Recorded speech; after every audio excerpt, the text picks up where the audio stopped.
Bismillahirrahmanirrahim. Assalamualaikum dan hai. Pada video kali ini merupakan video persembahan KPPB bagi subjek GPMK 1012 dan subjek BMMB 1094 di mana merupakan video komunikasi secara visual tentang impak penggunaan teknologi digital dalam pelaksanaan pengajaran dan pembelajaran kepada murid di sekolah. Dalam video kali ini terdapat 3 objektif bagi persembahan kami. Objektif yang pertama adalah impak penggunaan teknologi digital dalam PDBP. Yang kedua, dapat menganalisis unsur-unsur dan ciri-ciri komunikasi berkesan. Dan yang terakhir, boleh menghubungkait elemen komunikasi dengan ciri-ciri komunikasi berkesan. Nak tahu apakah impak-impak penggunaan teknologi digital serta ciri-ciri komunikasi dan hubung kait antara elemen komunikasi dan ciri-ciri komunikasi berkesan? Ayuh kita pergi kepada video perbualan antara saya dan rakan-rakan saya sebentar lagi.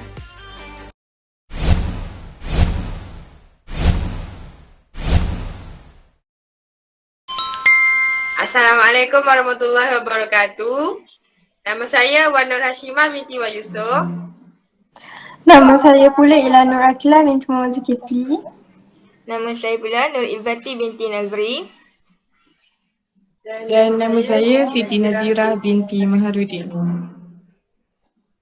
Jadi, pada hari ini kumpulan kami akan membentangkan dan mengupas topik yang berkaitan dengan teknologi dalam pembelajaran dan pengajaran di sekolah dengan lebih terperinci. Pembentangan ini akan dimulakan dengan saya. Jadi pada hari ini saya akan menceritakan kesan-kesan positif yang melibatkan penggunaan teknologi dalam pembelajaran di sekolah. Pada pandangan saya, penggunaan teknologi dalam pendidikan mampu menjimatkan kos dan juga menjimatkan masa. Dari segi penjimatan kos, seperti yang kita tahu, kos untuk mencetak buku sangatlah tinggi untuk memenuhi keperluan pelajar supaya setiap daripada pelajar mendapat pinjaman buku teks untuk terus belajar. Oleh itu, kerajaan terpaksa mengeluarkan kos yang sangat tinggi untuk mencetak buku-buku teks tersebut. Dengan adanya teknologi, kerajaan dapat menjimatkan kos yang tinggi. Hal ini adalah kerana proses pembelajaran dan pengajaran juga boleh dilaksanakan tanpa menggunakan sebarang buku teks secara fizikal. Malah dengan bantuan teknologi ini, guru yang mengajar boleh menggunakan buku teks secara digital di sekolah. Kaedah ini adalah dengan memancarkan buku teks secara digital tersebut dengan menggunakan sebuah alat teknologi yang dikenali sebagai projektor. Kaedah ini akan memudahkan murid untuk terus ke sekolah tanpa membawa sebarang buku teks secara fizikal kerana semuanya sudah ada di sekolah dengan bantuan projektor. Seterusnya, penggunaan teknologi dalam pendidikan juga dapat menjimatkan masa pelajar. Dengan adanya teknologi, apa-apa maklumat dan sebarang maklumat boleh diperoleh dengan mudah. Berbanding dengan pelajar pada zaman dahulu yang terpaksa, yang memaksa mereka untuk mencari maklumat dengan cara manual, di mana bahan bercetak merupakan satu-satunya harapan untuk mereka mencari maklumat. Pelajar sekarang mempunyai sangat banyak kelebihan dengan adanya kemudahan internet. Hal ini kerana pelajar ini boleh mencari maklumat dengan internet hanya dengan sekelip mata. Apa pula pandangan kamu, Akilah? Apakah kamu berfikiran sebegitu? Pada masa kini, perkembangan telah berlaku dengan pesat dalam bidang teknologi dan ia telah membawa impak yang positif dan juga negatif terutamanya dalam PDBP. Yang pertama, ia dapat memudahkan pelajar untuk belajar dan menerapkan ilmu. Hal ini kerana pada era globalisasi ini, pelajar-pelajar generasi Z telah terdedah dengan kemajuan teknologi seperti penggunaan telefon, laptop dan sebagainya.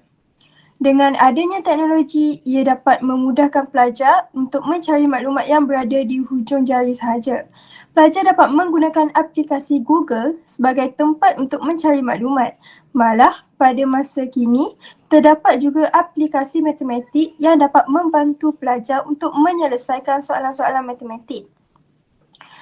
Menurut Love pada tahun 2002, pembelajaran atas talian merupakan satu kaedah yang menyenangkan pelajar. Hal ini kerana melalui kaedah ini, pelajar dapat memilih untuk belajar di mana sahaja. Contohnya berada di kedai, pustaka, di rumah, di dalam bilik, di sekolah dan sebagainya. Maka ia dapat memudahkan pelajar tersebut untuk belajar tanpa mengira di mana pun berada.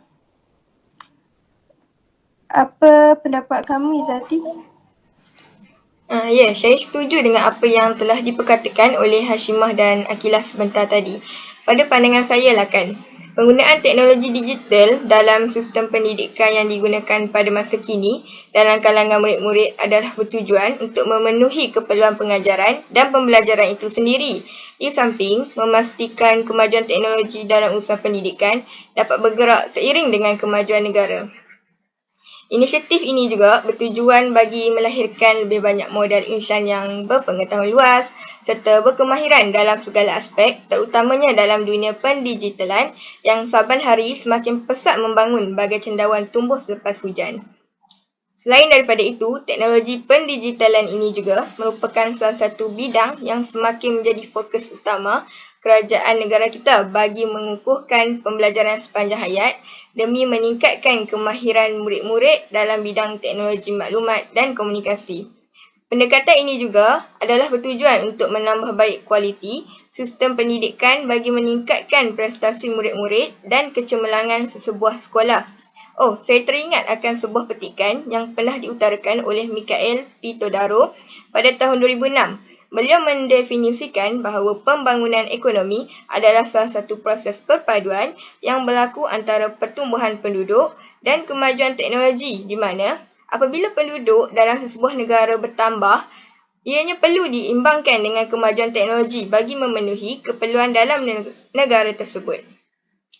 Oleh hal yang demikian, sudah terang lagi kan bersuluh bahawa pendekatan menggunakan teknologi digital dalam pembelajaran murid-murid di sekolah dapat menjadi salah satu inovasi dalam sistem pendidikan yang diperbaharui bertujuan untuk menggantikan sistem pendidikan yang sedia ada.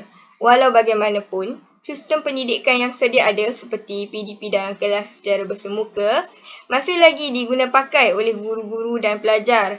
Namun, saya rasa keberkesanannya dapat ditingkatkan lagi apabila guru menukarkan cara penyampaian dengan menggunakan style yang berbeza iaitu dengan menggunakan pendekatan teknologi semasa mengajar murid-murid di sekolah. Sebagai contoh yang kita dapat ambil lah, YouTube merupakan salah satu teknologi media yang sangat popular dalam kalangan masyarakat kini, terutamanya generasi muda.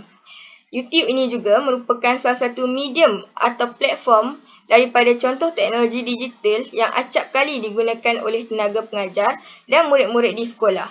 Menurut apa yang pernah diperkatakan oleh Tan and Carol pada tahun 2013, mereka menyatakan bahawa laman sosial seperti YouTube bukan lagi sekadar digunakan untuk memaparkan video-video peribadi, komersial dan sebagainya. Malah, laman YouTube ini juga turut digunakan sebagai salah satu medium pengajaran dan pembelajaran.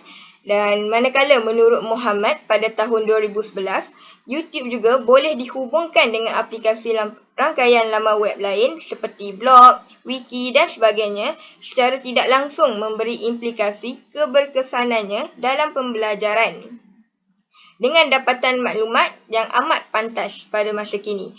Pembelajaran menerusi aplikasi YouTube juga dapat membantu murid-murid memahami sesuatu maklumat dengan lebih mudah kerana mempunyai pelbagai contoh yang memudahkan murid tersebut untuk menguasai sesebuah topik yang dipelajari. Penggunaan teknologi digital seperti YouTube ini juga dapat meningkatkan suasana pembelajaran yang lebih kreatif dan menyeronokkan, serta penggunaan YouTube ini boleh dijadikan sebagai salah satu peluang untuk meningkatkan mutu pendidikan negara. Oleh hal yang demikian, terbuktilah bahawa penggunaan teknologi digital pada masa kini amat penting untuk melahirkan modal insan yang berpengetahuan tinggi kerana ianya dapat memberi manfaat serta kebaikan terutamanya dalam bidang pendidikan dan sosioekonomi negara. Namun, saya pasti dalam setanam pisang, kata orang tak semuanya elok dan tak semuanya busuk, kan? Samalah juga dengan teknologi digital ini. Setelah saya mendengar perkongsian tentang kebaikan teknologi digital ini daripada Hashimah dan Akilah dan diri saya sendiri juga, saya terfikir, adakah teknologi digital ini turut memberi impak negatif kepada guru dan murid itu sendiri? Boleh saya dengar pandangan daripada kamu, Nazirah? Sudah semestinya boleh. Sejujurnya, saya amat bersetuju dengan pandangan yang telah diutarakan oleh rakan-rakan sebentar tadi. Namun begitu tidak dapat dinafikan bahawa sesuatu perkara memang terdapat pro dan kontra. Perkembangan teknologi sememangnya banyak membantu murid-murid dalam dunia pendidikan dewasa ini. Namun, perkembangan teknologi itu sendiri juga telah mendatangkan beberapa keburukan. Terdapat pelbagai isu dan masalah yang timbul berhubung dengan penggunaan teknologi digital. Antaranya ialah kebanyakan isi kandungan yang dipaparkan di internet tidak dapat dipastikan kesahihannya. Ini adalah kerana seperti yang kita sedia maklum, medium teknologi digital seperti internet tidak dapat dikawal oleh sesiapa dan semua orang mempunyai hak untuk menulis dan menyiarkan sebarang maklumat di internet. Maklumat ini boleh mendatangkan bahaya sekiranya murid-murid tidak dapat membezakan antara maklumat yang betul dengan yang salah. Ini akan menjejaskan matlamat pengajaran dan pembelajaran melalui teknologi digital yang sepatutnya mendatangkan kebaikan kepada murid-murid. Oleh sebab itu, guru perlu berupaya menilai maklumat yang diperolehi daripada pelbagai media dan sumber serta berkebolehan untuk membezakan ketepatannya supaya dapat membimbing murid-murid mendapatkan maklumat yang tepat dan betul. Kemudahan yang disajikan oleh teknologi digital dalam dunia pendidikan memberi keburukan kepada murid-murid sekiranya ia disalahgunakan. Baiklah, saya juga ingin memberi pandangan mengenai ciri-ciri komunikasi berkesan. Sebagaimana kita sedia maklum, mendengar ialah suatu proses yang aktif. Mendengar secara aktif melibatkan beberapa deria utama iaitu telinga, mulut dan mata. Sebagaimana kita sedia tahu, telinga berfungsi untuk mendengar dengan aktif mesej yang cuba disampaikan dan mengenal pasti nada suara yang menggambarkan perasaan. Selain itu, mata juga mempunyai fungsi yang tersendiri di mana ia digunakan untuk melihat komunikasi lisan sama ada nyata ataupun tidak nyata. Manakala mulut pula berperanan untuk mengeluarkan suara dan mengajukan pertanyaan. Dalam konteks ini, bagi mencapai tahap komunikasi berkesan, murid-murid perlu menjadi pendengar yang setia di mana murid-murid perlu mendengar dengan teliti apa yang sedang diperkatakan serta memberikan perhatian yang sepenuhnya dan dalam masa yang sama, murid-murid perlu melihat tepat ke dalam anak mata penyampai maklumat. Hal ini bertujuan untuk memahami sesuatu maklumat yang disampaikan sebagaimana yang dimaksudkan oleh penyampai. Jika seseorang murid itu mampu menguasai kemahiran mendengar dengan baik, ini dapat membantu mereka mengumpul maklumat atau mesej sekaligus membaiki kefahaman tentang perilaku orang lain. Saya ingin bertanya kepada Hashimah, adakah anda bersetuju dengan pandangan saya dan apakah pula pandangan yang ingin diutarakan mengenai ciri-ciri komunikasi berkesan? Terima kasih Nazirah atas soalan yang diajukan sebentar tadi. Saya sangat bersetuju dengan pendapat Nazirah dan juga saya mempunyai pendapat yang sendiri berkaitan dengan ciri-ciri komunikasi berkesan. Pada pendapat saya, Ciri-ciri komunikasi yang berkesan adalah apabila kita mampu untuk bersifat lebih terbuka dalam komunikasi kita. Hal ini adalah seperti apabila kita mampu untuk menerima pendapat orang lain dengan lebih terbuka, kerana tidak semua orang mempunyai pendapat yang sama seperti kita. Bak kata pepatah, rambut sama hitam tapi hati lain-lain. Kesannya, dengan adanya sifat keterbukaan ini akan wujudnya kerjasama antara masyarakat apabila kita bersifat terbuka, sekaligus dapat mengelakkan perselisihan faham antara individu. Peristiwa yang boleh dijadikan contoh adalah apabila seorang pengurus ataupun seorang yang mempunyai pangkat yang lebih tinggi juga mampu menerima pandangan ataupun idea daripada pekerja bawahannya. Oleh itu, sebagai seorang pemimpin yang berwibawa, kita hendaklah mampu menerima kritikan dan juga menerima sokongan daripada orang lain untuk mewujudkan keharmonian dalam sesebuah mesyuarat.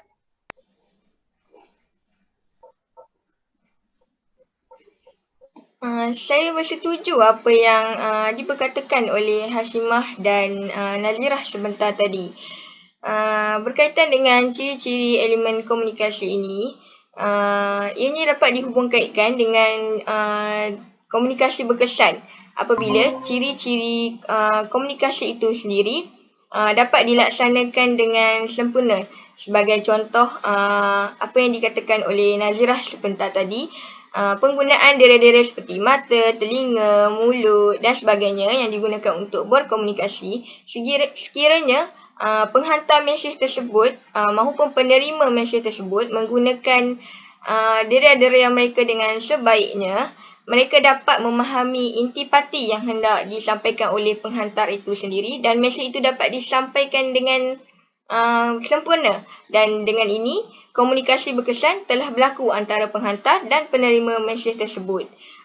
Daripada apa yang Hashimah jelaskan sebentar tadi,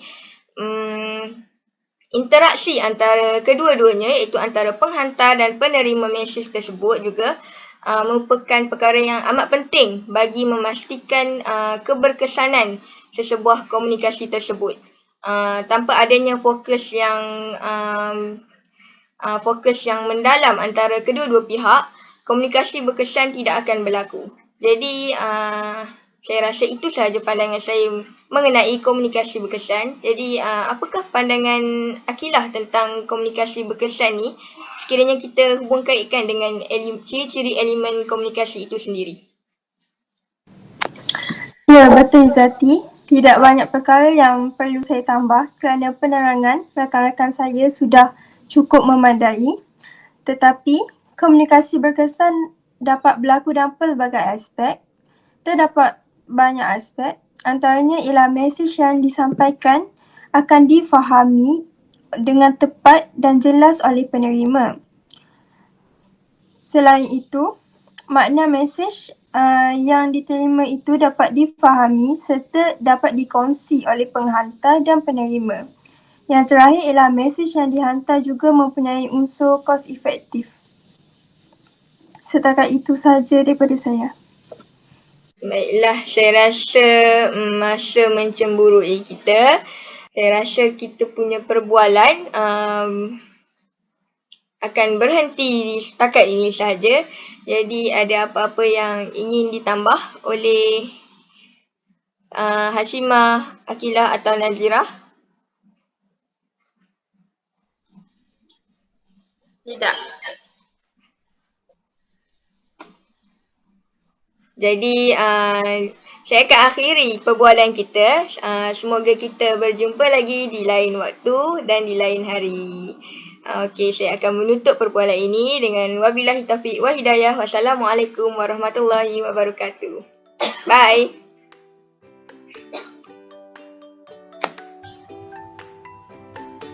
Baiklah, sekadar itu sahaja perkongsian kami pada video kali ini. Diharap video kali ini dapat membawa manfaat kepada semua pihak masyarakat yang menonton video kami pada kali ini. Sekian, terima kasih. Jemput untuk subscribe dan like video kami supaya kami dapat mengupload video yang lebih menarik pada masa akan datang. Terima kasih.